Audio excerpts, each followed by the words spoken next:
মেয়েদের হজ ফরজ হওয়ার জন্য শর্ত হলো তাদের নিজেদের হজ করতে যা খরচ লাগে সেটার পাশাপাশি সাথে একজন মাহরাম নিয়ে তাকেও হজ করানোর মতো টাকা থাকতে হবে, অর্থাৎ ডাবল টাকা থাকতে হবে, তাহলে মেয়েদের উপরে হজ ফরজ হবে।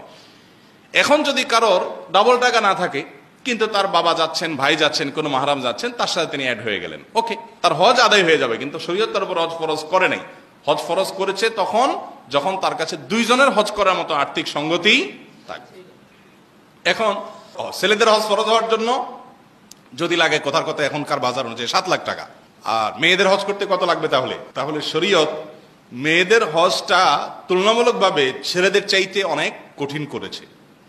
অর্থাৎ ছেলেদের সামান্য টাকা হলেই হজ করতে হবে, এটা তাদের উপরে আবশ্যক, কিন্তু মেয়েদের জন্য সেটা না, তাদের অনেকগুলো টাকা হলে তখন যে হজ ফরজ হবে। তার মানে তাদের জন্য হজ ছেলেদের মতো এরকম ম্যান্ডেটরি করা হয়নি, কারণ মেয়েদের হজটা আমাদের মতো এত সহজ না, এত বড় হ্যাসেল তারা একা একা নিতে পারেন না, তাদের সাথে মাহরাম থাকতে হয় এবং পুরুষ গাইড হিসাবে থাকতে হয়, গার্ড হিসাবে থাকতে হয়।